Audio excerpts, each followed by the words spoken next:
It was a message. 2 words. Miss you. But it wasn't sent to me.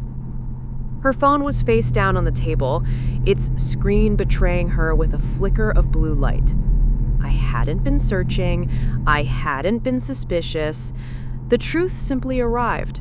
Uninvited, quiet, lethal. I didn't move, didn't breathe. The room was still, except for the faint hum of the ceiling fan.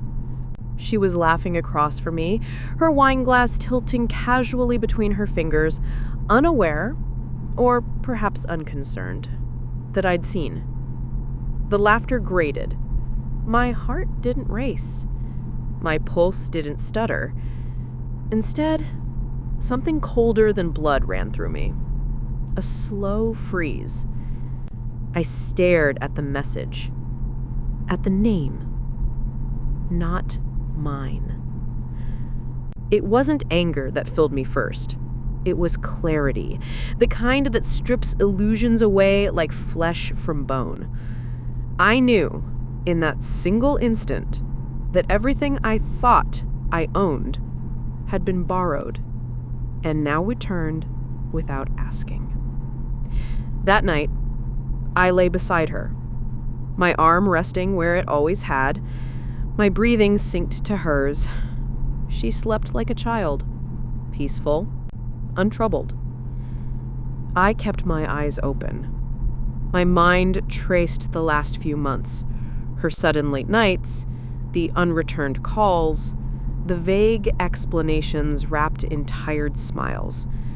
I'd believed them because belief is easier than suspicion, because trust is the one currency that makes love possible. But trust, once cracked, is a mirror. You can glue it back together, but you will always see the lines. And I wondered, how many of those words were rehearsed? How many recycled? My chest didn't ache. Not yet. The wound was too fresh for pain. Instead, there was silence. Silence and the echo of something sharp building in the distance. I didn't wake her. I didn't confront. Not yet. Confrontation is for the impulsive, and I've never been impulsive. I've always believed the truth is most lethal when it arrives quietly. The days became a theater. I played my role, the partner, the friend, the lover. I smiled. I nodded. I laughed at the right moments. She never noticed the difference because my mask had no cracks. But beneath it, the machinery turned. I began collecting fragments, not accusations, evidence. Phone records, calendar inconsistencies, bank statements that whispered of dinners unshared, receipts for hotels too distant to be explained away. I told no one. Isolation was my weapon. Suspicion shared becomes gossip. Suspicion kept becomes strategy. At work, I would slip into silence, my colleagues mistaking it for concentration. In truth, I was replaying conversations. Every late meeting, every just a friend, every detail filed neatly, waiting for a pattern to emerge. Nights were harder. She slept easily, her body draped over mine, while I stared into the dark ceiling.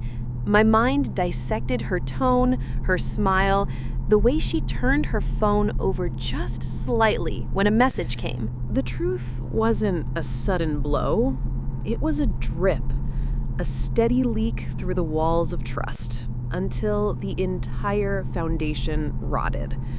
And all the while, I said nothing, because the longer the silence, the sharper the blade. The final piece arrived in a plain envelope. DNA results. I'd suspected. A child she swore was mine. The timing had always been misaligned. A nagging inconsistency I smothered beneath hope. Now the numbers glared back at me. Cold, scientific, irrefutable. Not mine. I sat at the table, the envelope beside my hand. She entered the room humming softly, a tune I did not recognize. Her eyes caught the paper, then flicked to me. I didn't speak at first. Silence is a kind of violence. Finally, I slid the report toward her.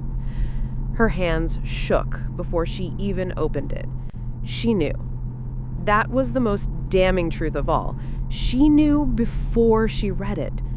When her lips parted, when the excuses began to rise, I simply raised my hand, not in anger, but in dismissal. I already knew every word she would say.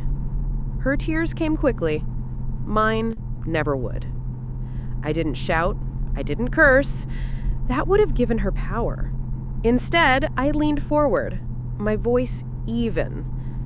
I knew. For months. I let you sleep beside me. I let you believe your secret was safe. But secrets rot, and I don't carry rot inside me. She collapsed into pleading, her face twisted, raw. I rose, calmly, deliberately. My footsteps echoed across the floor like the toll of a distant bell. From the drawer, I pulled the keys. Her keys. The ones she thought she'd hidden.